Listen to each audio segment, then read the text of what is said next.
What's going on, everybody? King of Dragons 5000 here, coming at you with another figure review. Today we'll be having a look at the Marvel Legends X-Men series, the Phoenix, or Jean Grey if you want to call it that. We do have Phoenix here in the packaging, along with her only accessory being the massive torso of Juggernaut, so really nice. We do have an image of Phoenix on the side, on both sides. On the back, an expert in psionic forces, Jean Grey uses her powers of telepathy and kinesis as the mind-controlling hero Phoenix. We do have an image of Phoenix right here. Other figures of this line include Wolverine, Kitty Pryde, Iceman, Havoc, Rogue, Phoenix, Cable, and Deadpool. If you collect all the figures from Wolverine to Cable, you do get the Juggernaut Build-A-Figure. Deadpool is optional. So what I'm going to do now is take a little break, get him opened up, and then get her out of the packaging, and then we'll go on to the rest of the review. So sit tight, everyone. And so here we have Phoenix posing out of the packaging. Before we get on to Phoenix, let's actually show off her Build-A-Figure piece of Juggernaut. She does come with the main torso of Juggernaut, and he is going to be a really massive figure. Just look at how wide he is. He's wider than Phoenix. It's like you can have two Phoenix standing next to each other, and that's about how wide Juggernaut's torso is. Slowly but surely, we're getting there. Can you feel it? We're almost to completing Juggernaut. Moving that off to the side, Phoenix doesn't come with any other accessories besides the Juggernaut Build-A-Figure piece, but she is a really nice looking figure. I do have a few minor complaints about her, and most of it is stemming from the head, and I'll get more onto that when we go on to her details in just a little bit, but getting a full 360 of the figure. I'm surprised that we got a Phoenix figure before we got a retooled Jean Grey.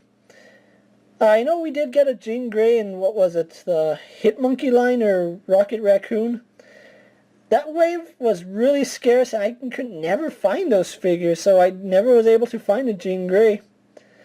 But really glad I have a Phoenix here. I know Phoenix was also a variant for Jean Grey, but like I said, those figures were really hard to track down, and they're pretty pricey now. So if you have this Phoenix, this is actually a good replacement. Now, going on to her details, like I said, there are a few complaints I have about her. And let's actually start with her head. Her head seems a little tiny. I think it's the hair. The hair really throws it off, because she has this really narrow face, but this really big bushy hair. From the side, it's not too bad, but from the front, it's almost like has a needle, what is it, pin needle head, something like that. But from the side she has a really good profile, but from the front, I don't know, it's just really narrow, really long, and it does affect the way the rest of her body looks. If her head was just a tiny bit bigger, it wouldn't look so skinny and narrow. But her hair is done really nicely. You can see it's sculpted beautifully. It has some black wash in it, so it actually has some detail. Her head does sit a little high on that ball joint, in case you can't tell. And the only reason it sits high, let's see if I can pull her head off. There we go. Is the way the joint is made, the ball joint is sitting right here, and it sticks out a little further. It should actually be lower. That's a bit unfortunate, but there's really nothing you can do about it. And let's see if I can't get her head back on camera. Is it back on? No, not even close. Okay, there we go. But as far as the rest of her costume goes, it's pretty spot on. The paintwork right here is a little fuzzy, as you can see. And then, for some reason, it's like the torso is a different type of plastic. Like, the paint on her torso is different from the paint on her... Wait a minute.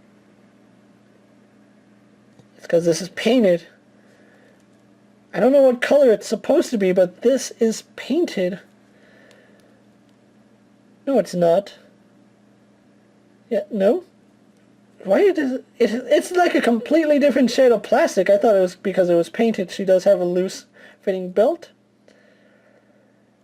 Her boots are painted on, they're not sculpted on. Kind of wish that they had gone the extra mile and done like they did with Rogue. And then she does have this pearly marbleized plastic for all the gold.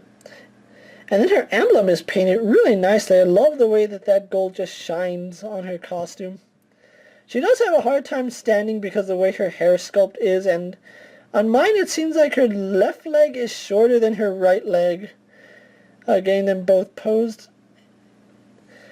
Yeah, it does feel like her left leg is shorter, so be aware that that might be a common issue with this figure. As far as her articulation goes, let's move the camera out. She does have a ball joint head. This is just moving free range on the ball joint. You get a lot of good movement on it. That's one plus for having her head sit so high, is that the movement is really good, I should say. Head looks down, looks up, turns left and right. A little bit hindered by the hair. Her hair is really big and it's really hard to get it by everything but her arms on a ball joint. Do a full 360. She bends at the elbow, spins at the elbow, spins and bends at the wrist, and it's the same for both arms. She has a diaphragm joint which bends forward about that far and that far back.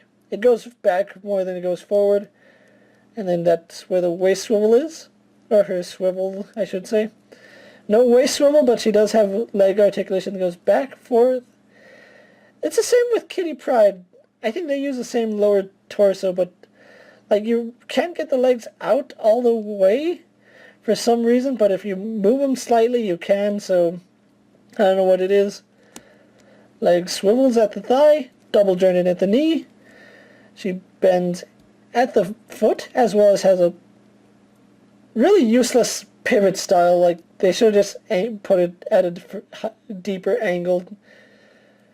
But that's a little unfortunate. Nothing you can really do about that. But that's Phoenix for you. So what I'm going to do now is take a little break, get her pose up, and move on to my final thoughts. That will wrap up this review. So sit tight, everyone. So here we have Phoenix pose for my final thoughts. Overall, a really decent figure. There's really nothing too special about her other than the fact that it's Phoenix. I personally would have liked to see some fiery attachments, maybe some fire effects. I know Hasbro's got them. I know Hasbro can give them out. Why didn't Phoenix get any? Is it because she came with this giant piece of juggernaut? I don't know. But she's still a really nice looking figure, and you're going to need her in your X-Men display because she is a really key character for the X-Men. And with Cyclops coming out, you're going to need Jean Grey and Cyclops because you can't have the X-Men without one or the other.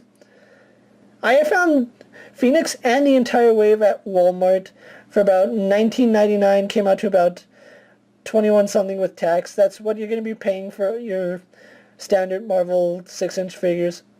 If you can find Phoenix and you want the Juggernaut wave, I really do recommend her. Just be aware that she's not a perfect figure. She does have her flaws. But with that, every figure does. With that being said, I'm King of Dragons 5000 saying I do recommend Phoenix. Don't forget to like this video, leave a comment, tell me what you think about Phoenix. Don't forget to go check out all my other action figure reviews. My X-Men reviews should be up as Phoenix is going up. And while you're at it, check out all my other Marvel action figure reviews, and I'll see you guys later. Take care, everyone. My dream